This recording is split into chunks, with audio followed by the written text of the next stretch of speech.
ចឹងថ្ងៃនេះខ្ញុំសូមប្រាប់អំពីរបៀបប្រើប្រាស់ទូរស័ព្ទ smartphone បាទដើម្បីឲ្យការពារភ្នែករបស់លោកអ្នកបាទកុំឲ្យមានបញ្ហាបាទអញ្ចឹងនៅក្នុងទូរស័ព្ទ smartphone Samsung វាមាន tool វាមាន menu វាច្រើនបាទនៅក្នុងនេះបាទនេះហើយយើងបើកមកនៅក្នុងនេះវាមាន menu ច្រើនមែនទែនបាទវាមានណាវាមានច្រើននៅក្នុងនេះបាទអញ្ចឹងយើងចូលទៅក្នុងភាសាទៀតគឺយើងដំបូងគឺយើងបើកពីលើមកទាញពីលើមកក្រុមចេះមកបាទទាញមកចេះ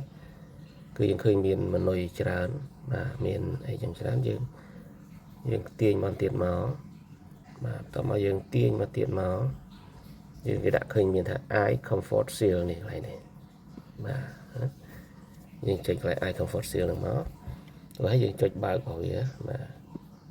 បើក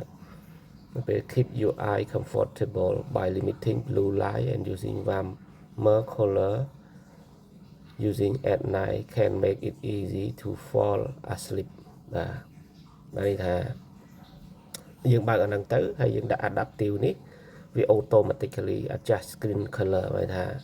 វាភ្លឺខ្លាំងភ្លឺខ្សោយអាស្រ័យទៅតាមម៉ោងពេលវេលា automatically ទៅតាមពន្លឺរបស់ទូរស័ព្ទហើយយើងចុច custom នេះគឺយើង choose the color temperature that right for you and set the schedule when it apply หมายថាយើងអាច set ខ្លួនឯងម៉ោងប៉ុន្មានដល់ម៉ោងប៉ុន្មានអញ្ចឹងយើងអាច set schedule sunset sunrise អីចឹងទៅឧទាហរណ៍នេះបាទយើងយកមួយណាបាទយើងយក sunset sunrise យើងយក always on នេះក៏បាន always on គឺវាបើករហូតបើថាវាបើកឲ្យយើងពណ៌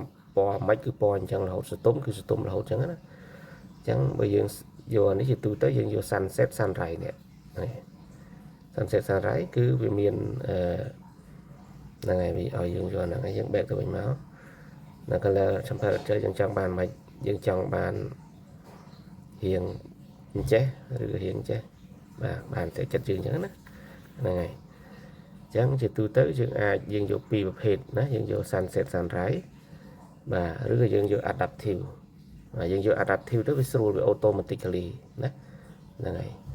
អញ្ចឹងអានេះវាជួយការពារភ្នែករបស់យើងអស់គ្នានៅពេលដែលយើងប្រើប្រាស់ smartphone យូរជាពិសេសយើងមើល TikTok មើល Facebook មើលរឿងមើលអីយូរមើល check មើលអាសារកាន់ទូរស័ព្ទណាអញ្ចឹងយើងចូលអាហ្នឹងណាយើងចូលអាបើយើងអត់បើកវាទេគឺវាពណ៌វាសរហូតវាអត់ស្ទុំអត់អីតាមautomatic ណាបាទស្វ័យប្រវត្តិណាអញ្ចឹងយើងបើកវាទៅយើងចូល adaptive នេះទៅ